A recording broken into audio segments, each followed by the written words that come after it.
Alors maintenant qu'on a présenté de manière générale la haute disponibilité, on va commencer à entrer dans les détails et on va parler du composant le plus important, c'est les équilibreurs de charge élastique. Donc les ici, nous étions sur le sixièmement, donc septièmement ici, septièmement, les équilibreurs de charge élastique. Et le balanceur. Hein.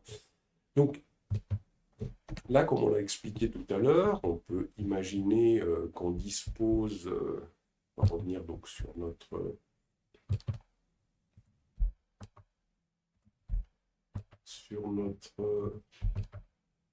UML Latino pour pouvoir faire des schémas qui permettent d'expliquer les composants que l'on veut prendre en main avant de les pratiquer. Très important de comprendre, sinon on ne peut pas concevoir des solutions.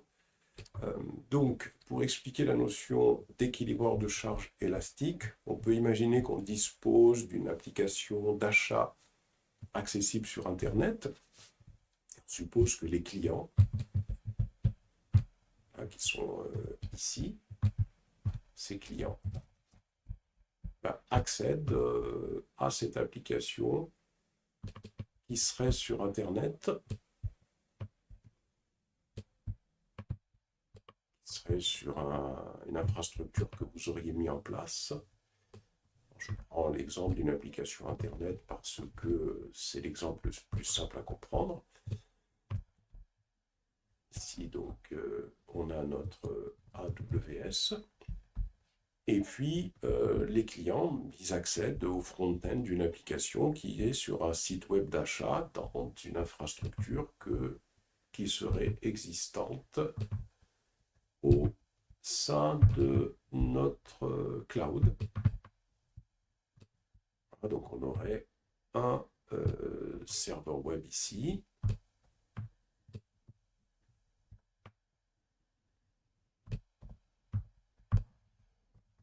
Serveur web qui est ici. Et c'est ce serveur web sur lequel notre application est installée. Et ce serveur web, il se connecterait. Alors je simplifie la représentation, je ne vais pas faire 3 serveurs. On a un serveur web et le serveur d'application serait également sur le serveur web.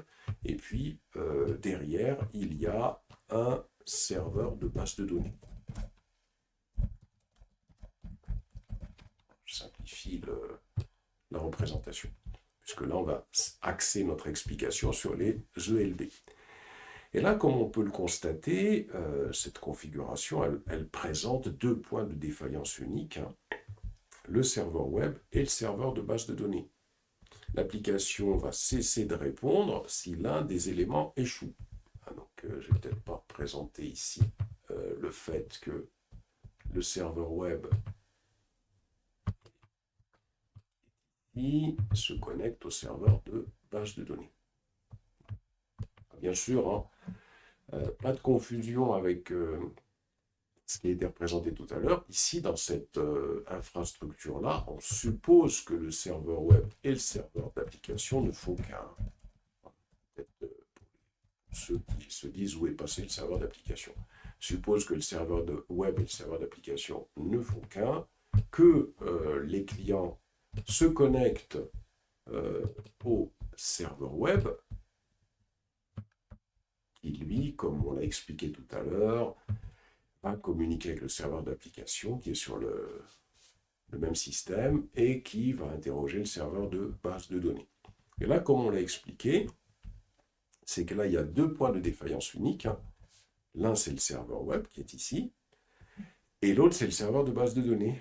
Donc, s'il y en a un des deux qui tombe en panne, on a un problème, c'est que, effectivement, plus d'accès, comme on l'a expliqué.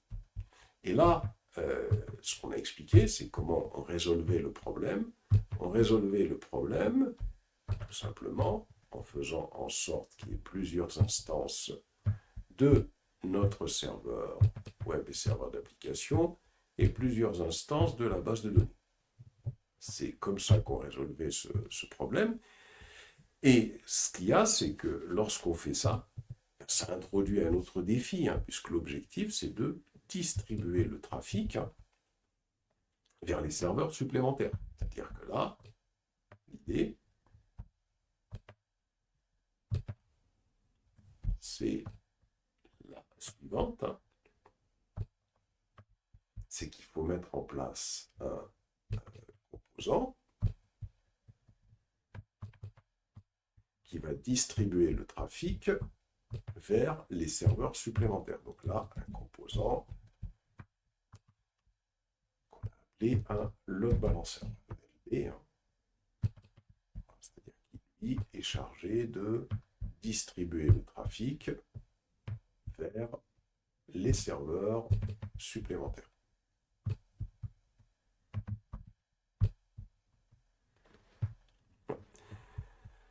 Donc, ce défi de distribution du trafic vers les serveurs supplémentaires, quand on met des serveurs supplémentaires en place, il est rempli par l'ELB. Les équilibreurs de charge, ils permettent de faire quoi? Ils permettent de répartir le trafic réseau et d'améliorer la disponibilité des applications. Ainsi, par exemple, dans cet exemple que j'ai ici, il va falloir ajouter 2 équilibreurs de charge. Un ici, un équilibreur de charge qui sera accessible sur Internet et qui sera devant les 2 serveurs web, et un équilibreur de charge interne, qui est ici, qui sera devant les 2 serveurs de base de données. Donc, on va voir une représentation comme celle-là. Notre équilibreur de charge interne, lui, il devra distribuer le trafic sur les 2 serveurs de base de données. Comme ça.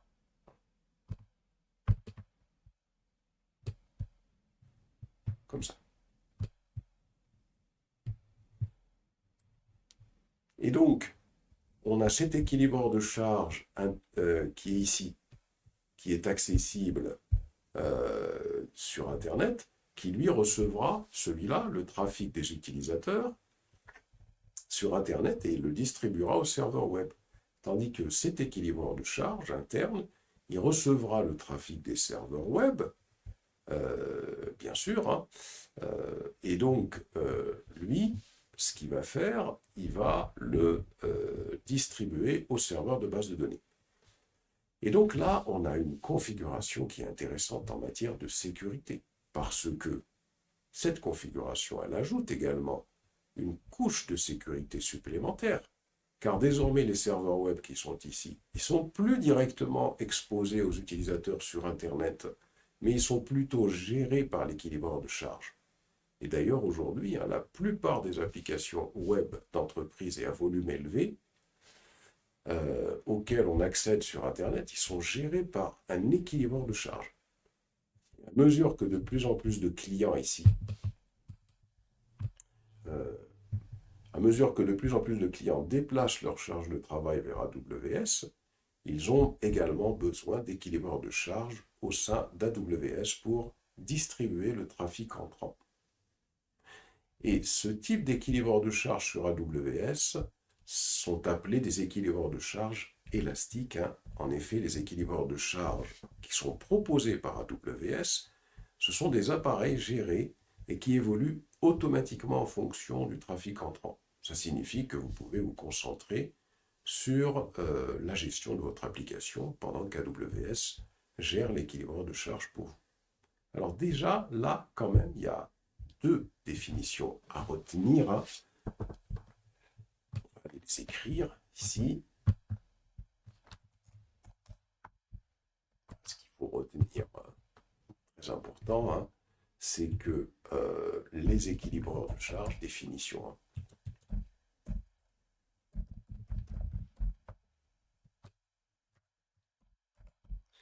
On a ici une définition, à savoir que les équilibreurs de charge permettent de répartir le trafic réseau et d'améliorer la disponibilité des applications. Ça, c'est la première définition. Et de plus, une configuration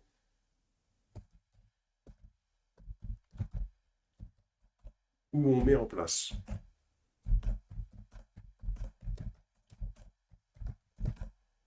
un équilibreur de charge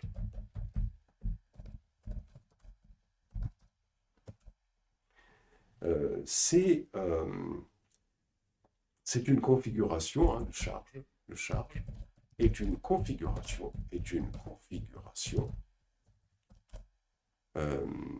où on met en place une couche de sécurité supplémentaire ou une couche de sécurité supplémentaire est ajoutée. Car, effectivement, car les serveurs ne sont plus accessibles, directement.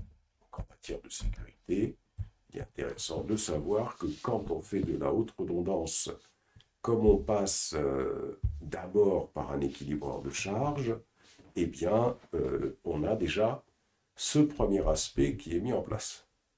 Ensuite, il y a une chose qui est très importante ici, c'est que cet équilibreur de charge, il est configuré de telle manière à vérifier la santé des serveurs qui sont enregistrés. Et ces serveurs qui sont enregistrés sont appelés des cibles, de sorte que cet équilibreur de charge, il va transmettre les requêtes uniquement vers les serveurs qui seront en bonne santé. Donc vers ce qu'on appelle les cibles saines. Ça, c'est très important également de le comprendre. C'est que il surveille également la santé des cibles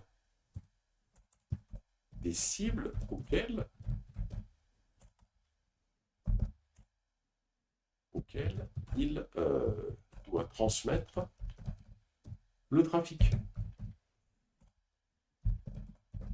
Ça, c'est super important et intéressant également pour la haute disponibilité, parce que ça veut dire que si il y a un serveur qui ne marche pas, ça ne fonctionne pas. Il y a encore autre chose qui est apportée par un équilibreur de charge élastique. En effet, les équilibreurs de charge élastiques qui sont ici peuvent également être configurés pour effectuer le chiffrement et le déchiffrement SSL. SSL ou Secure Socket Layer, c'est un protocole qui crypte et qui décrypte et qui déchiffre les communications sur Internet. Donc même si SSL a été remplacé, d'ailleurs, parce que je ne devrais pas utiliser ce terme, par un protocole plus récent qui est appelé le TLS, ou Transport Layer Security, le terme SSL, il est toujours utilisé pour désigner les processus de sécurisation des communications sur Internet. Donc, une chose importante, c'est que lorsqu'on a les utilisateurs qui sont ici, qui communiquaient sans le load balancer, auparavant, comment ça fonctionnait? On a des utilisateurs qui communiquent directement avec les serveurs web, avec le serveur web. Et à partir de là, bien sûr, ils communiquaient avec le protocole TLS, Transport Secure Layer. Donc, ils communiquent avec ce protocole-là en HTTPS. Et donc, ce qui se passait auparavant, lorsqu'il y avait communication directement avec ce serveur d'application, eh bien, on avait le serveur d'application qui gère le cryptage et le chiffrement SSL. Et ce type de cryptage et de chiffrement, c'est quelque chose qui est gourmand en CPU. Donc, imaginez à l'échelle définie dans laquelle un serveur va communiquer avec des milliers d'utilisateurs. Et ben dans ce cas-là, ce serveur, il aurait besoin d'une puissance CPU processeurs importantes pour gérer le cryptage et le déchiffrage TLS ou SSL. Et donc, au lieu de cela, nous, on peut décharger ces tâches sur l'équilibreur de charge. C'est-à-dire que ici, au lieu que ce soit notre serveur d'application qui va réaliser les opérations de chiffrage et décryptage, déchiffrage. Au lieu que ce soit lui qui fasse ça, eh ben non, il ne va pas s'en occuper. On va tout simplement configurer notre ELB de telle manière à ce que ce soit lui qui fasse ça. Et l'ELB ne fera que ça. Par contre, le serveur d'application et serveur web, il fait d'autres opérations. Et donc, si, ça devient intéressant également, puisque on va avoir nos serveurs d'application qui vont être déchargés de ce genre de travail. Ils s'occuperont uniquement de traiter les requêtes. Donc ça aussi, c'est très important à dire. Hein. C'est-à-dire que ELB ou un load balancer réalise les décharges, on va dire décharges, les serveurs et les opérations de cryptage et déchiffrage SSL ou TLS. Et donc, ça va améliorer le temps de réponse. Alors, ce qu'il faut savoir également, c'est que AWS va prendre, on revient ici, AWS va prendre en charge 4 types d'équilibreurs de charge. Il y a des équilibreurs de charge qui sont des équilibreurs de charge d'applications, qui vont répartir les charges par rapport aux applications. Il y a des équilibreurs de charge réseau, qui vont répartir la charge par rapport au réseau, des équilibreurs de charge passerelle, et puis des équilibreurs de charge classiques dont je ne parlerai pas parce que comme on a des comptes AWS récents, normalement on n'a pas ce type de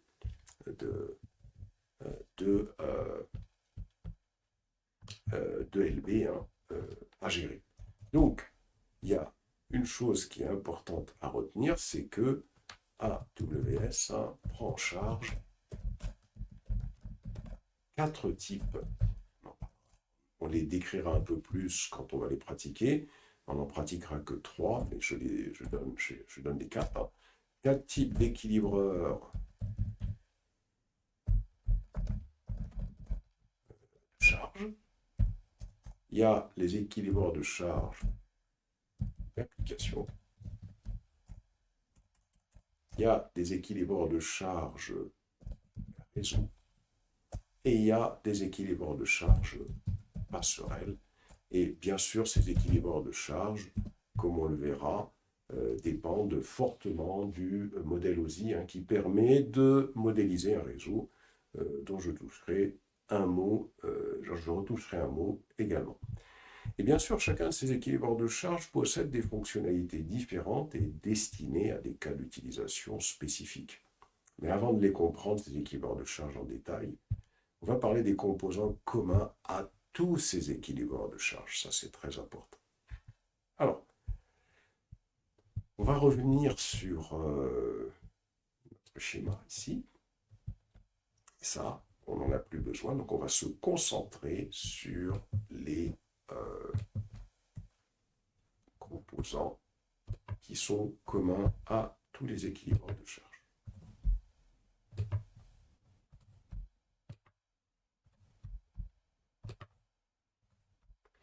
Alors, sur ce schéma, je vais représenter un équilibreur de charge qui peut être interne ou tourné vers Internet. Ça n'a aucune importance maintenant. Donc, l'explication est valable pour tous les types d'équilibreurs de charge.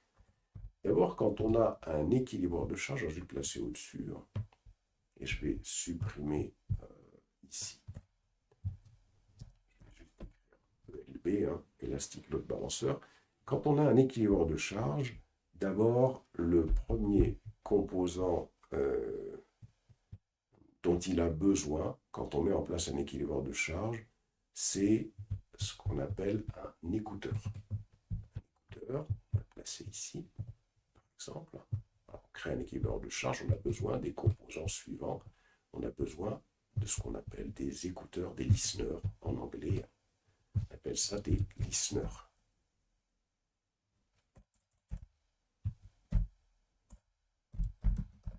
Listener.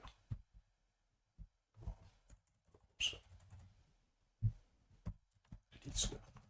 Voilà. Ça, je vais supprimer et je vais tout simplement dupliquer. Alors, qu'est-ce que c'est qu'un listener? On a notre équilibre de charge qui reçoit les requêtes, hein, et bien évidemment, cet équilibre de charge va se baser sur ces listeners. On va expliquer pourquoi dans quelques instants. Ça et ça. Donc ici, un écouteur, c'est quoi? C'est une configuration qui vérifie les demandes de connexion entrantes, c'est-à-dire qu'il y a des utilisateurs qui envoient des requêtes sur le load balancer, hein, c'est ce qu'on a dit. Le load balancer, lui, pour qu'il puisse les transmettre aux cibles appropriées, eh bien, il faut que des listeners soient mis en place. Ces listeners, c'est quoi? C'est des écouteurs qui vont vérifier les connexions entrantes.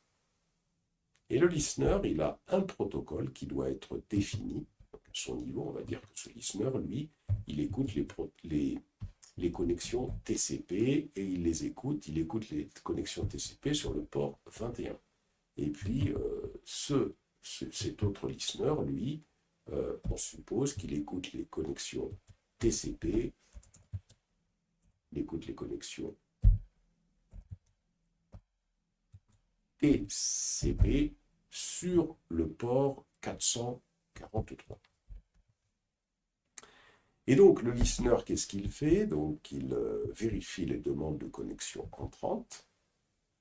Et par exemple, un écouteur peut vérifier les demandes de connexion entrantes sur le port TCP 443. Si la requête entrante, elle correspond à la configuration de cet écouteur, alors l'équilibreur de charge la transmet aux cibles enregistrées par rapport à cet écouteur, ce dont on va parler dans quelques instants. Donc, ce qui est très important déjà à comprendre, c'est que parmi les composants qui sont indispensables, ou les fonctionnalités indispensables pour la mise en place d'un load balancer qui va être fonctionnel, il y a d'abord les écouteurs. Donc on va écrire ici fonctionnalité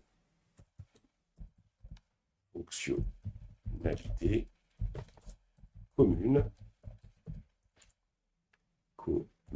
à tous les ELB.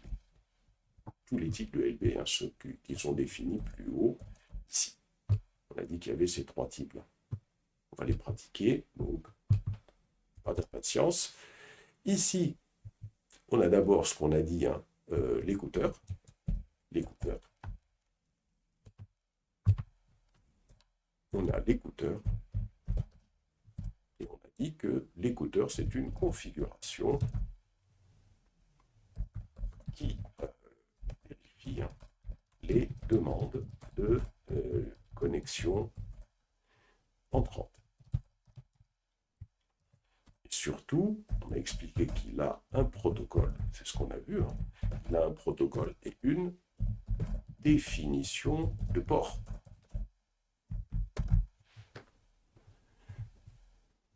Donc, comme on l'a vu hein, ici sur le schéma, par exemple ici, un écouteur avec TCP et 21. Et ici, un autre écouteur avec TCP 443. Et bien sûr, hein, ce qui est très important, c'est que donc l'écouteur donc vérifie les demandes de connexion entrantes et bien évidemment, hein, si la connexion entrante correspond à la configuration de l'écouteur,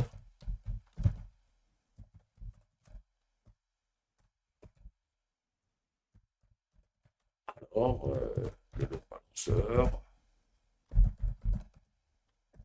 la transmet aux cibles enregistrées. Et ce qui nous amène à la définition de ce que c'est qu'une cible. Si on revient ici, ça c'est les écouteurs. Alors les cibles, qu'est-ce que c'est que les cibles? Les cibles, on va représenter une cible ici. Hein. Donc une cible, on va avoir ce qu'on appelle un groupe de cibles. Groupe de cibles 1. Un groupe de cibles, ça peut être par exemple des instances, ça peut être des adresses IP, ça peut être beaucoup de choses, pas uniquement des instances, mais restons sur simple pour l'instant. On va supposer ici hop, que les cibles, on va faire cible 1 ici, ça peut être une instance EC2, cible 1, pour simplifier déjà la compréhension, cible 2, ici, cible 2 ici. On peut avoir un autre groupe de cibles qui peut être défini ici. Hop.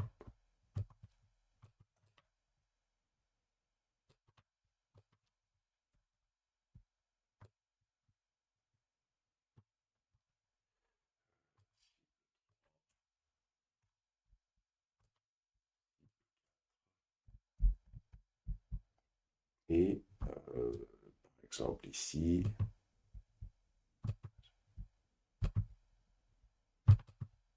les écouteurs, en fonction des connexions entrantes, cet écouteur, quand il reçoit des requêtes par rapport à TCP sur le port 21, voici le groupe cible vers lequel ça va être envoyé. Et ici, on va définir ce groupe cible-là pour faire une représentation simplifiée. Donc on voit qu'un groupe cible, c'est quoi? C'est un groupe de cibles enregistrées. Les cibles peuvent être des serveurs. Ce sont des serveurs qui répondront aux requêtes. Un groupe cible peut être configuré avec des instances EC2, avec des adresses IP, avec des fonctions lambda. On parlera des fonctions lambda. De sorte que chacun d'entre eux peut être enregistré en tant que cible pour répondre aux connexions, aux demandes entrantes. Un groupe cible, il peut être configuré avec des vérifications de l'état pour déterminer l'état des cibles enregistrées. Cela garantit que notre équilibreur de charge ici va transmettre les requêtes uniquement aux cibles saines. Une cible peut appartenir à plusieurs groupes cibles, mais ça, on en reparlera lors de la pratique. Ici, ce qui est très important, donc ce qu'on voit ici, pour essayer de simplifier tout ça. On a un équilibreur de charge ici. Il est configuré avec des règles de port. C'est l'équilibreur de charge qui va, parce que tout ça, ça représente la façon dont on va configurer notre équilibreur de charge. Donc cet équilibreur de charge, il est configuré avec 2 écouteurs. Et cet équilibreur de charge a été configuré avec 2 écouteurs. Cet écouteur-là, il recherche les requêtes entrantes sur le port TCP 21, destiné au trafic FTP. Et un autre, il recherche les connexions entrantes sur le port TCP 443, destiné au trafic HTTPS. Et l'équilibreur de charge, il dispose également de 2 groupes cibles ici, qui contiennent des cibles ou des serveurs réels qui vont répondre aux requêtes. Lorsqu'il y a, par exemple, un utilisateur qui souhaite utiliser un serveur FTP, donc il envoie une requête, et donc ce trafic entrant, il rentre, il va être récupéré par le listener, il voit que le trafic est sur le port TCP 21. Et donc à partir de là, hop, la requête est transmise à ce port-là, à ce groupe-là, qui lui, justement, c'est là-dedans qu'il y a le serveur FTP qui est installé, et bien sûr, qui écoute sur le port 21. Et donc, c'est exactement la même chose pour le HTTPS. Si un utilisateur, il envoie une requête HTTPS, ce n'est pas le FTP qui l'intéresse. Donc à partir de là, la requête, elle est récupérée elle va être analysée par cet écouteur, transmise à ce groupe cible-là, c'est le groupe cible 2 plutôt. Voilà.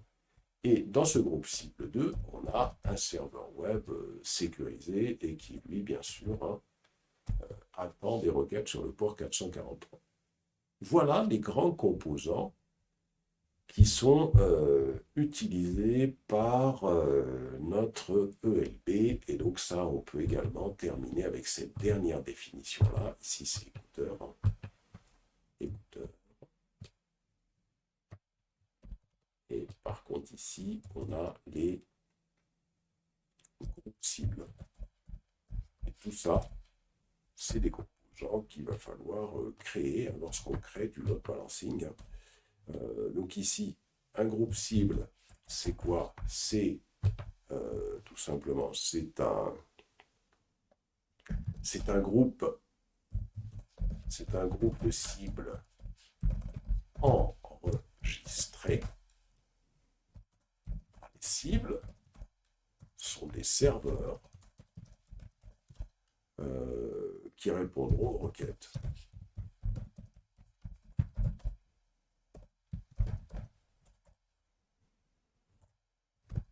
C'est les serveurs qui vont répondre aux requêtes, en fonction, bien sûr,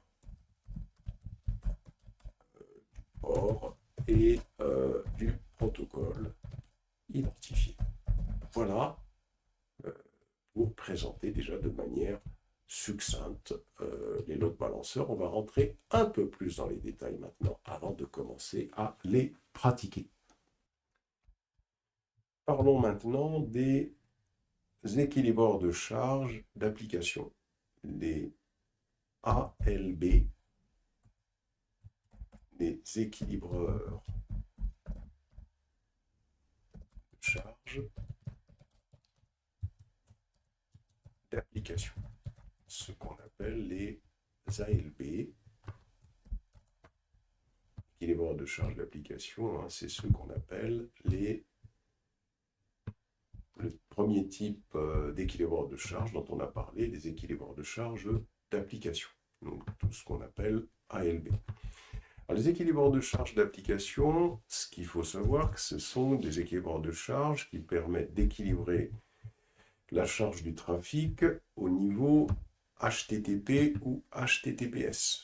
Donc ça, c'est le premier point. Ça permet d'équilibrer, équilibrer la charge du trafic HTTP ou HTTPS. Donc ça, c'est le premier point. Et donc, bien évidemment, eux, ils fonctionnent au niveau 7 de la couche du modèle OSI. Alors, le modèle OSI, pour rappel, si on va sur Google, si on tape modèle OSI, on voit que ce modèle OSI, il possède 7 couches qui permettent de modéliser les réseaux. Une couche physique pour la transmission binaire, numérique ou analogique, une couche liaison de données pour tout ce qui est adressage physique, adresse MAC, LLC, une couche réseau qui permet de déterminer le parcours et l'adressage logique, l'adressage IP, une couche de transport qui permet d'assurer la connexion de bout en bout et contrôle de flux, TCP, UDP, une couche session qui permet de gérer la communication entre les autres, une couche de présentation qui permet de gérer les conversions et les chiffrements de données, et une couche application qui permet de déterminer les points d'accès au service réseau. Donc, l'équilibreur de charge d'application, lui, il fonctionne à ce niveau 7 du modèle OSI. Donc, modèle OSI que je vous invite à bien prendre en main, et vous pouvez vous documenter sur ce modèle OSI. Donc, lui, il fonctionne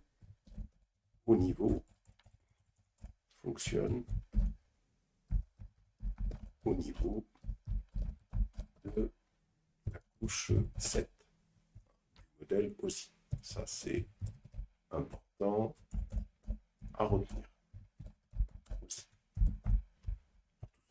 Également parce que les protocoles HTTP et HTTPS, ce sont des protocoles qui fonctionnent au niveau de la couche 7. De plus, ce qu'il faut savoir également, c'est que cette couche 7, elle est connue sous le nom de couche d'application. Si on va la revoir, cette couche 7, elle est connue sous le nom de couche d'application.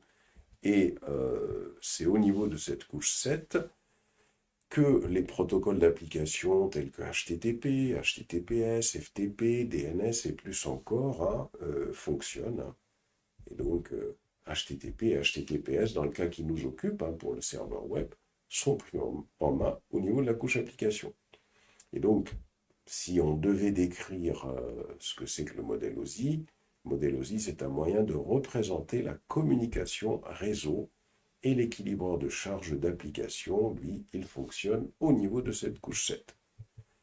Alors, ce qui est important également, c'est qu'un équilibreur de charge d'application, donc ce type-là, il prend en charge, en ce qui concerne les entités cibles, il prend en charge des instances EC2, c'est ce qu'on avait présenté tout à l'heure, les groupes d'entités cibles, et un équilibreur de charge d'application, ELB d'application, c'est celui-là qu'on est en train de présenter, lui, il prend en charge au niveau des groupes cibles aussi bien les instances EC2 que les adresses IP, c'est-à-dire que c'est des adresses IP qui pourraient être définies, et des fonctions lambda. Fonction lambda qui est vraiment une fonctionnalité importante de AWS. On va en voir un exemple. Donc ici, cet équilibreur de charge d'application prend en charge les entités suivantes en temps cible. Ça prend en charge les instances EC2, ça prend en charge les adresses IP et ça prend en charge les fonctions lambda. On verra ce que c'est une fonction lambda, c'est ce qui permet de prendre en main les technologies sans serveur. Et chacun d'entre eux, chacun de ces composants-là, peut être configuré comme cible à ce niveau-là, peut être configuré comme cible pour l'équilibreur de charge de l'application. En d'autres termes, cet équilibreur de charge, il peut transférer le trafic vers ces entités, étant donné que l'équilibreur de charge d'application prend en charge les adresses IP en tant que cible, il peut être utilisé pour équilibrer la charge des applications hébergées dans un environnement local, tel qu'un centre de données, et notre environnement d'entreprise. Qu'est-ce qu'on veut dire par là? Alors, on va simplifier le schéma pour essayer de représenter le cadre de mise en application d'un équilibreur de charge d'application. Imaginons que je vais supprimer tout ça. Je supprime ça. Je supprime ça. Ça. Et je supprime absolument tout ce qui est ici. On va peut-être supprimer ça aussi. Et là, on suppose que c'est pas AWS, c'est notre entreprise, une entreprise dans laquelle vous gérez et vous administrez un réseau. Alors, imaginons que dans cette entreprise, il y a un serveur. Pour simplifier, on va simplifier cela. Imaginons qu'il y a un serveur au niveau de cette entreprise. Serveur physique. Sur ce serveur physique, il y a application qui fonctionne ou un service quelconque. Et on souhaite déplacer ce serveur physique sur le cloud. Ça pourrait, bien sûr, cet exemple pourrait être multiplié à des centaines d'autres serveurs. Et on suppose que l'on souhaite déplacer ce serveur sur le cloud.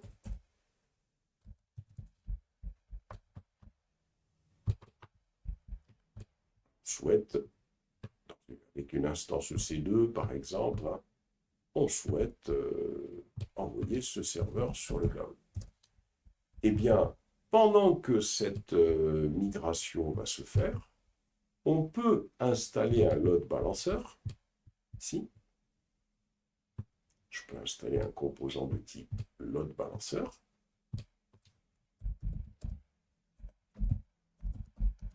Et je vais configurer ce composant de type load balancer pour pouvoir me répartir la charge aussi bien sur le serveur sur lequel je suis en voie de migration, si je veux migrer celui-là vers celui-là, et vers le serveur qui est opérationnel. Et ça, c'est super intéressant parce que ça veut dire que les utilisateurs qui continuent, eux, à utiliser l'application pendant qu'elle est en train d'être migrée, pour eux, tout est transparent parce que quand ils vont quand ils souhaiteront se connecter au serveur, d'abord leur requête sera réceptionnée par le load balancer. Et à partir de là, le load balancer, il regarde quelles sont les instances cibles qui sont en bonne santé. Il voit que le serveur physique, c'est bon, il fonctionne, donc il pourra envoyer les requêtes là-dessus. Mais quand il verra, étant que le serveur sur le cloud n'est pas fonctionnel, il n'envoie rien du tout là-dessus. Mais quand il verra que tout se passe bien à ce niveau-là, eh bien, il pourra envoyer les requêtes sur ce serveur-là. Ça, c'est quelque chose de très intéressant parce que ça signifie que on peut effectuer la migration tranquillement et les utilisateurs pourront envoyer des requêtes et continuer toujours à utiliser le système. Donc on voit que dans ce scénario-là, c'est quelque chose qui est très utile. C'est-à-dire que le load balancer, comme on l'a expliqué tout à l'heure, il peut avoir comme cible soit des adresses IP, soit des serveurs. Et donc, en l'occurrence ici, on peut configurer des adresses IP. On peut configurer une adresse IP vers ce serveur physique-là, bien sûr avec tout ce qui est redirection de port, etc., ici au niveau de l'entreprise. Et on peut configurer également le trafic vers l'adresse IP de cet autre serveur.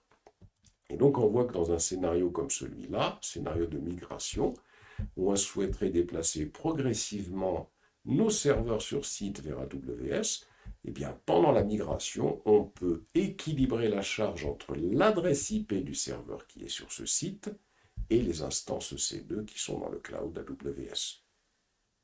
Donc ça, c'est déjà un élément ou un des scénarios dans lequel on peut utiliser un équilibreur de charge de type application. On peut retenir ici que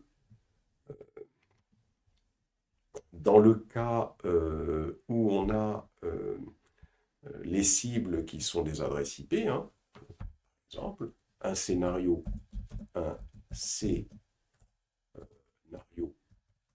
d'utilisation du load balancer d'application, scénario d'utilisation du load balancer d'application, est le cas où on souhaite faire une migration, par exemple, une migration progressive de nos serveurs vers, sur site, serveur sur site, vers AWS. En effet, pourra équilibrer la charge entre l'adresse IP du serveur sur site, avec les instances EC2, les instances EC2, qui eux seront dans le cloud AWS. Donc ça permet déjà de comprendre ce scénario où on utilise des adresses IP. Pour les fonctions lambda, qu'est-ce que c'est une fonction lambda? Une fonction lambda, ça veut dire que, en réalité, le serveur ici, alors je vais peut-être supprimer ça, parce que fonction lambda, il n'y en a pas sur site. Voilà. Fonction lambda, ça veut dire tout simplement qu'on a un load balancer, on n'a pas de serveur qui est en train d'être exécuté.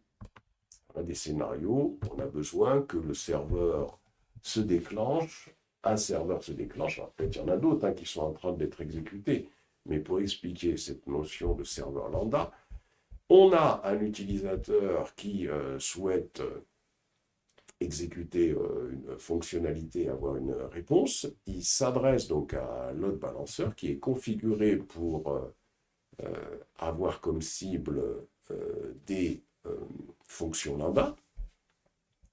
À partir de là, c'est au moment où le load balancer reçoit la requête qu'il va créer, ici, c'est à ce moment-là qu'il va créer instantanément, il va créer le serveur qui va permettre d'exécuter, pour exécuter la fonction. Serveur pour exécuter la fonction et qui va être détruit éventuellement, donc tout de suite après, pour exécuter la fonction. Donc, on peut paramétrer des serveurs lambda qui seraient définis comme cible d'un load balancer d'application. Donc ça, c'est intéressant également de comprendre comment un load balancer d'application peut fonctionner. Donc ici, l'utilisation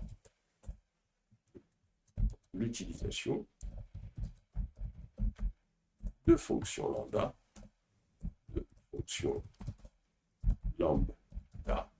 avec des équilibreurs de charge d'application permet de créer des applications sans serveur, hautement disponibles. Puisque lambda, c'est quelque chose qui permet de créer des applications hautement disponibles. Alors bien évidemment, on a vu tout à l'heure dans les schémas qu'on a représentés qu'on a des load balancers qui peuvent être configurés pour être accessibles via Internet ou qui seraient internes uniquement. On a un équilibreur de charge, on a deux types d'équilibreurs de charge. Un équilibreur de charge qui est connecté à Internet, il a une adresse IP publique qui permet de recevoir du trafic d'Internet, tandis qu'un équilibreur de charge interne, si je représentais un équilibreur de charge interne, je vais effacer je vais écrire juste serveur. Si j'ai un équilibreur de charge interne, ça veut dire que l'équilibreur de charge interne, lui, n'est pas accessible à partir d'Internet.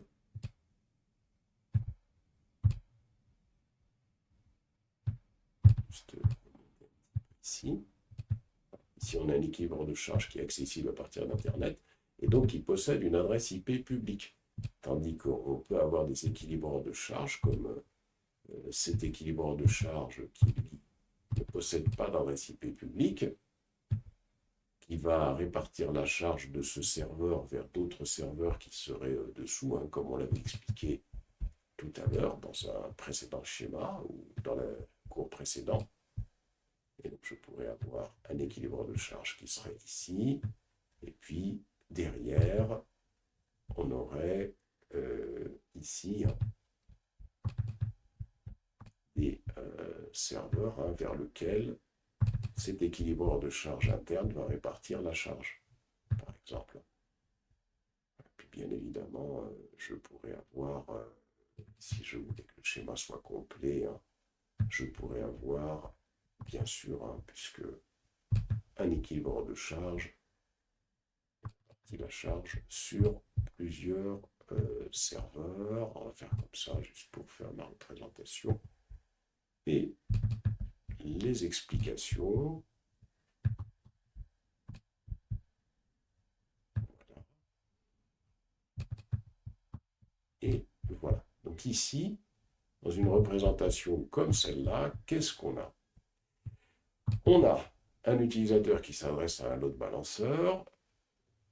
Il envoie une requête vers un load balanceur. Bon, lui, il ne le sait pas. Il envoie une requête vers une adresse Internet et c'est tout. Le load balanceur va tout simplement répartir la charge, envoyer les requêtes vers les serveurs en bonne santé. Un des serveurs, celui-là et puis celui-là également d'ailleurs, qui aurait besoin de communiquer avec d'autres serveurs dans l'entreprise, vont utiliser un load balancer, vont passer par un load balancer interne pour que le requête soit répartie sur d'autres serveurs. Ici, on a un load balancer externe, c'est-à-dire un load balancer qui a une adresse IP publique, qui est accessible à partir d'Internet. Ici, on a un load balancer interne qui n'a pas d'adresse IP publique, puisqu'il n'est pas accessible à partir d'Internet. Il n'a qu'une adresse IP privée. Donc ça, c'est important de comprendre qu'il y a ces deux types d'équilibreurs de charge. Et bien évidemment, ça c'est important, on va le noter ici. Donc, les équilibreurs de charge, peuvent être accessibles à partir d'Internet et ont donc une adresse IP publique. Ou sont des équilibreurs de charge internes. Et donc dans ce cas-là, ils ont, et n'ont pas d'adresse IP publique, mais ont une adresse IP privée. Adresse IP privée qui sera accessible, bien sûr, par les serveurs de l'infrastructure. Et ensuite, peut-être que le dernier point dont on va parler, c'est que les équilibreurs de charge d'application, comme ici, ils prennent en charge le routage en fonction de différentes conditions, puisque quand il va y avoir une requête qui est reçue par le load balancer, le load balancer, il va analyser la requête, et c'est en fonction de différentes conditions qu'il va savoir vers où router le trafic. Donc ça, c'est important de le noter. Ces différentes conditions-là, ça peut être l'entête HTTP de la requête, ça peut être l'entête de l'hôte, ça peut être le chemin vers lequel il faut envoyer la requête, ça peut être la méthode de requête HTTP, ça peut être la chaîne de requête et ça peut être l'adresse IP de source. Alors on va en parler de ces différents éléments-là maintenant, mais pour ça on va faire un schéma un peu plus explicite pour exprimer quelque chose qui est plus explicite, pour exprimer les différents types de routage qui peuvent exister avec les load balancers. Donc là, je vais représenter juste les éléments qu'il faut pour exprimer déjà le routage basé sur ce qu'on appelle un en-tête HTTP. Alors supposons qu'on a donc un utilisateur qui est ici, qui envoie une requête vers un load balancer. Un balanceur que je vais représenter comme ça.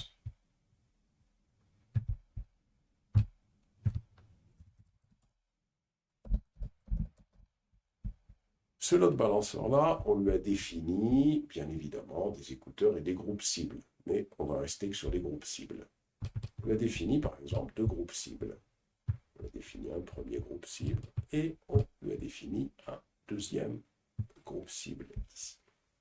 Donc on a le groupe cible 1 et ici on a le groupe cible 2. À l'intérieur de ce groupe cible, bien sûr, il peut y avoir des instances, bien évidemment, il peut y en avoir plusieurs. Comme ça. Et même chose ici, il y a plusieurs groupes cibles.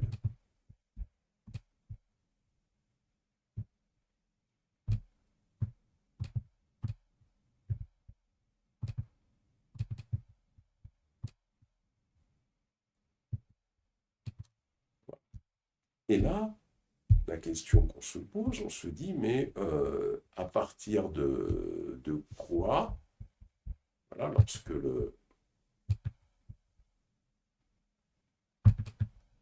load balancer reçoit la requête, à partir de quoi le load balancer va acheminer le trafic soit vers le groupe cible 1, soit vers le groupe cible 2. Eh bien, on a d'abord ce qu'on appelle le routage qui est basé sur l'entête HTTP. Il faut savoir que dans l'entête HTTP, l'entête HTTP d'une requête, eh bien, on a des informations, donc tous les paquets HTTP qui sont envoyés sur le réseau. Ici, on va avoir un paquet HTTP, paquet HTTP. Paquet HTTP, c'est quoi? Ce sont tout simplement les informations qui vont être comprises dans la requête HTTP. Quand on a une requête HTTP, si j'allais faire une requête HTTP qui est ici, si je fais bouton droit sur cette requête, j'affiche le code source, il y a un certain nombre d'informations qui vont être comprises dans la requête HTTP pour lesquelles il faudrait nous utiliser d'autres outils d'ailleurs pour les voir. Et donc, ici, si je reviens sur mon explication à ce niveau-là, dans cette entête HTTP, qu'est-ce que l'on a? On a des informations sous la forme de clés-valeurs. Les exemples les plus courants peuvent inclure les cookies, par exemple. On a également l'agent utilisateur, le langage d'acceptation. Et donc, on a ces entêtes qui peuvent fournir des informations supplémentaires sur la demande ou la réponse. Par exemple, dans un entête HTTP, qu'est-ce qu'on peut avoir? On peut avoir des informations concernant l'agent utilisateur. Par exemple, le user agent. User agent, par exemple, quand on utilise un navigateur genre Mozilla, on pourrait avoir des informations concernant le navigateur qui est utilisé par l'utilisateur distant. Donc quand la requête est envoyée sur le load balancer, on peut avoir ces informations d'entête, on peut avoir les cookies, on peut avoir d'autres informations qui vont être comprises dans l'entête de la demande. Et donc, ces entêtes, ils fournissent des informations supplémentaires sur la demande ou la réponse.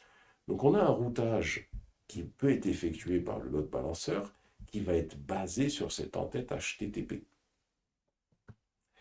Et à partir de là, donc le load balancer, il va utiliser les informations qui sont comprises dans cette entête HTTP pour pouvoir acheminer la requête vers un des groupes cibles.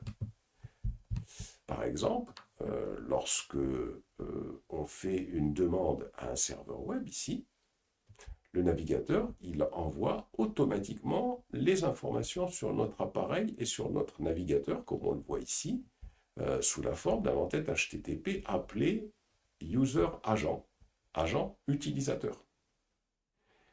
Et donc, à partir de là, sur cet équilibreur de charge d'application, quand on a un routage qui est basé sur cette entête HTTP, eh bien, cette entête HTTP, il peut être utilisé pour rechercher des agents utilisateurs spécifiques. En l'occurrence, là, c'est l'agent utilisateur user agent qui nous intéresse.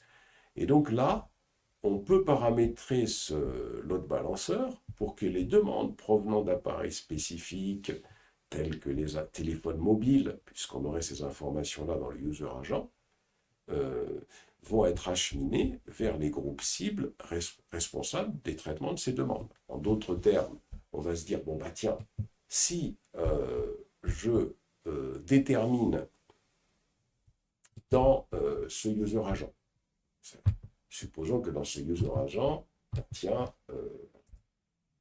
parce qu'il y a beaucoup d'informations dans le user agent, mais supposons qu'en particulier, j'aurai l'information mobile. Safari, par exemple, slash une version ici, par exemple. À partir de là, le load balancer, je peux le configurer pour lui dire, dès que tu as dans l'entête de la requête HTTP, tu as ce terme mobile, à partir de là, je souhaite que tu envoies, que tu achemines la requête vers le groupe cible numéro 1 et pas vers celui-là. Donc on voit ici un type de routage qui est basé sur l'entête HTTP, pour donner un exemple très pratique. Donc là, c'est important déjà de retenir, première chose suivante, les équilibreurs de charge, c'est bien ça, d'application,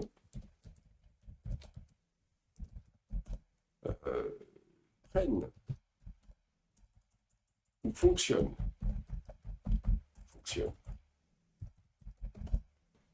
en fonction,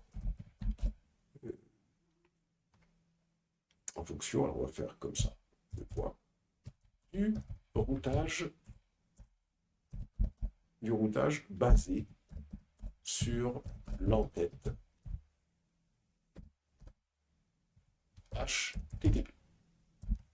Donc, en fonction de l'entête HTTP, de toutes les informations qu'on peut trouver dans l'entête HTTP, eh bien, on achemine la requête vers un groupe cible donné, en fonction d'informations comprises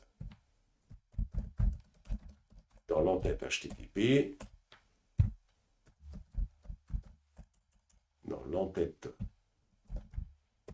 HTTP, on achemine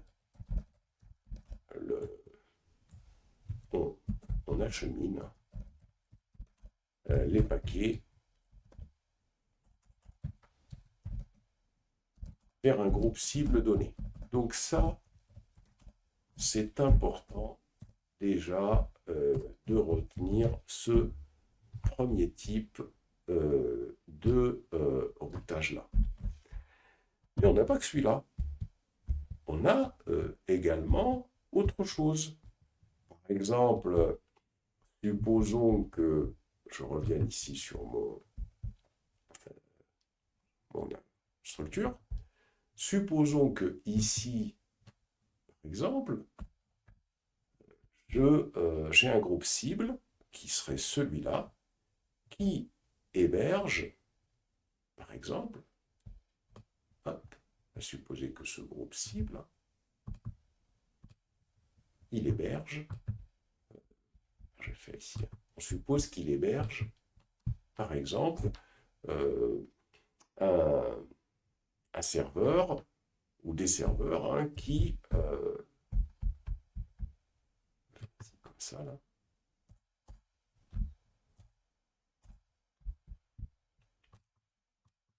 donc il héberge un serveur. Alors peut-être pour mieux l'identifier, on va y aller plutôt sur un des serveurs, comme ça ce sera plus intelligent. Donc on suppose que est hébergé ici un serveur hein, que l'on peut atteindre avec serveur 1.medianet.com par exemple. Je vais agrandir pour que ça puisse être plus visible. Donc j'ai un nom d'hôte qui serait celui-là. Ici, je peux en avoir un ici aussi. Hein. Je pourrais avoir par exemple ici un autre hôte qui serait serveur 2.medianet.fr par exemple. Voilà. Et là, on peut avoir un type de routage cette fois qui est basé sur l'entête de l'hôte.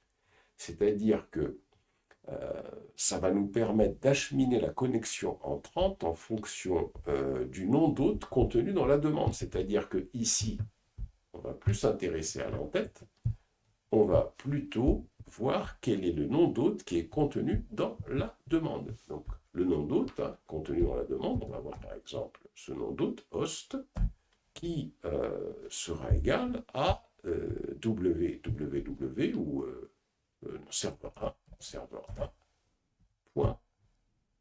1.medianet.com en fonction de cette information host. C'est-à-dire que ce routage basé sur l'entête de l'hôte, il permet d'acheminer la connexion entrante en fonction du nom d'hôte contenu dans cette demande.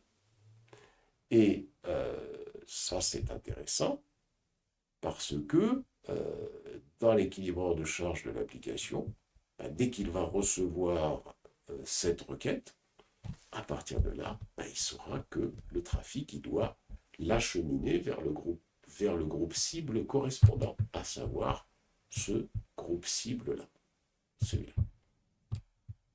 Puisque le nom d'hôte, il est ici.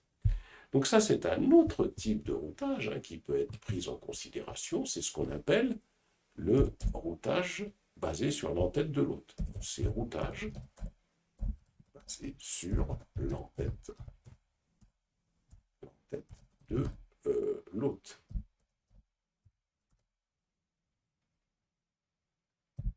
Donc qui permet d'acheminer la connexion entrante en fonction du nom d'hôte contenu dans la demande.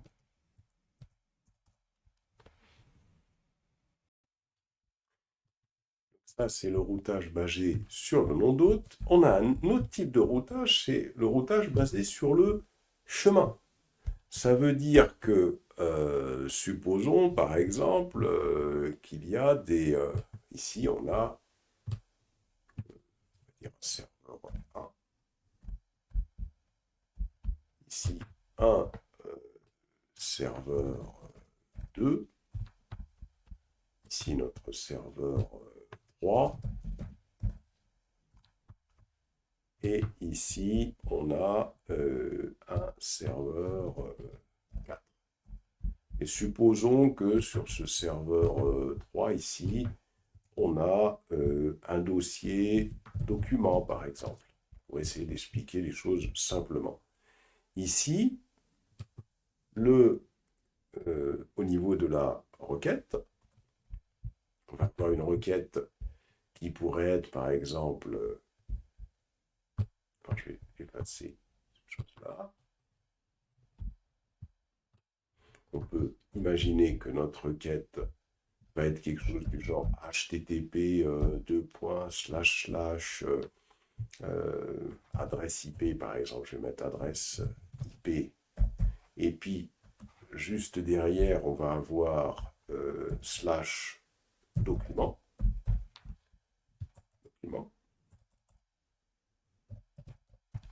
On configure le load balancer pour, en fonction, à ce niveau-là, du chemin qui va être trouvé après l'adresse IP, ben, que ce load balancer sache qu'il devra router la demande vers ce groupe cible 2 où il y a ce serveur 3 donc, qui va héberger le document.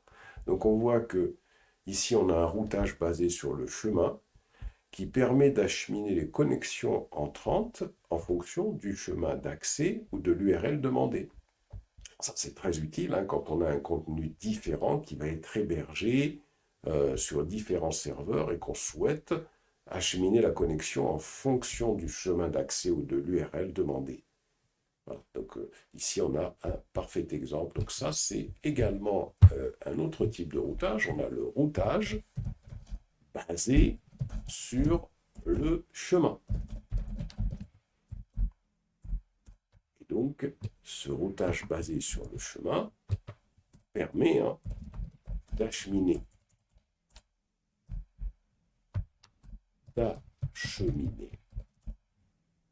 les connexions entrantes en fonction du chemin d'accès ou de l'URL demandée. On a également un routage qui est basé sur le type, sur la méthode de requête HTTP, puisque les requêtes HTTP, elles peuvent correspondre à plusieurs types de demandes. Par exemple, ici, j'ai une requête qui va être faite, et au niveau de cette requête, il va y avoir bien sûr une URL, et de plus, il y a une méthode. Ce qui m'intéresse beaucoup, c'est la méthode. Avec l'URL, c'est normal, elle va exister, mais on va avoir une méthode. HTTP request méthode. Alors les méthodes, on sait très bien quelles peuvent être les méthodes. On peut avoir la méthode get, on peut avoir la méthode post, on peut avoir la méthode put, on peut avoir la méthode delete. On va supposer que c'est la méthode get. Et c'est en fonction de cette méthode que le load balancer va router le document. Bien sûr, en fonction de ce qui aura été configuré. Le load balancer saura, par exemple, quand il s'agit de la méthode get, c'est peut-être donc sur le groupe cible 1 qu'il va router la requête, puisque c'est là où il pourra réaliser cette opération get sur un des serveurs mis en place. Donc on voit que ce type de routage basé sur la méthode de requête HTTP permet d'acheminer la connexion entrante en fonction de cette méthode utilisée, définie. Et donc les exemples généralement courants, c'est get, put, post et delete. Et sur cet équilibre de charge, bien évidemment, il faudra configurer le routage en fonction de la méthode de requête HTTP pour pouvoir transférer la connexion au groupe cible approprié. Donc ici, on a le routage qui va être basé sur la méthode de requête HTTP. Ça, c'est également autre chose.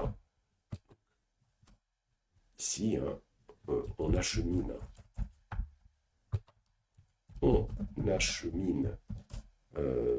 la connexion entrante en fonction de la méthode utilisée pour effectuer la requête HTTP. Pour effectuer la requête HTTP, qui peut être, on a dit, post, qui peut être qui peut être delete ou qui peut être get. Voilà pour ces 4 méthodes. Et enfin, on a un autre type de méthode, c'est tout simplement, on a un autre type de méthode, hein, c'est tout simplement, donc on peut avoir la requête qui repose hein, sur l'IP source. Donc là, c'est un peu plus compréhensible, c'est-à-dire que ça va permettre d'acheminer les connexions entrantes en fonction de l'adresse IP source de la demande. Donc ici, on peut avoir une adresse IP hein, au niveau de cet acteur. Peut-être que l'adresse IP à partir de laquelle il va envoyer sa demande.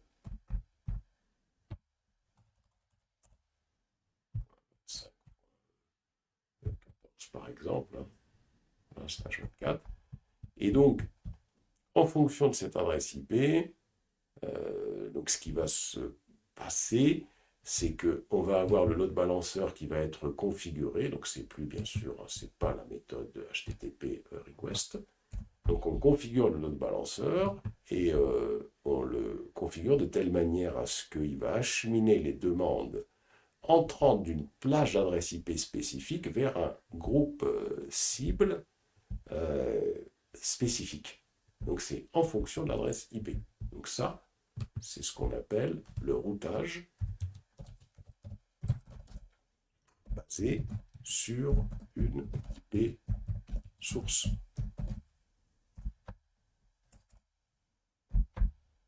Donc là, on achemine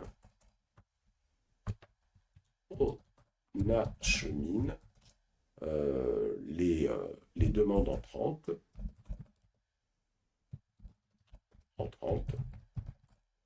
vers un groupe cible en fonction de l'adresse IP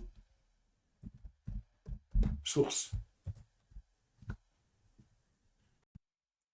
Pour terminer, on a un dernier type de routage. C'est un routage basé sur les chaînes de requêtes. C'est-à-dire qu'on suppose, par exemple, que l'on a une requête du genre http medianet.fr et puis qu'on a derrière des chaînes de requêtes. C'est-à-dire on va avoir, par exemple, un point d'interrogation qui égale catégorie, donc une valeur. Hein. Et puis, on va avoir un hexa, et à côté, on aurait une autre valeur. Par exemple, on aurait value égale books, par exemple. Donc là, on a ce qu'on appelle une chaîne de requêtes. Et donc, notre load balancer, lui, il va être paramétré pour acheminer les demandes entrantes en fonction des valeurs de la chaîne de requêtes. La chaîne de requête, c'est cette partie hein, de l'URL avec le point d'interrogation au début et qui est structurée sous forme de clés-valeurs séparées par le signe égal. Donc ici, point d'interrogation, key égale catégorie, exa, value égale books. Et donc cet équilibreur de charge d'application, il peut être configuré pour transférer des demandes contenant des chaînes de requêtes spécifiques vers un groupe cible. Par exemple, acheminer les connexions entrantes vers une application de commerce électronique en fonction de la catégorie de produits demandés. Donc imaginons, je peux avoir plusieurs applications de commerce électronique. Et là, par exemple, je constate que la catégorie, c'est des livres. Et donc, c'est sur ce groupe cible-là qui hébergerait l'application de commerce électronique permettant de vendre des livres hein, que la requête serait transférée. Donc ça, c'est un autre type de routage. C'est un routage basé sur les chaînes de caractères.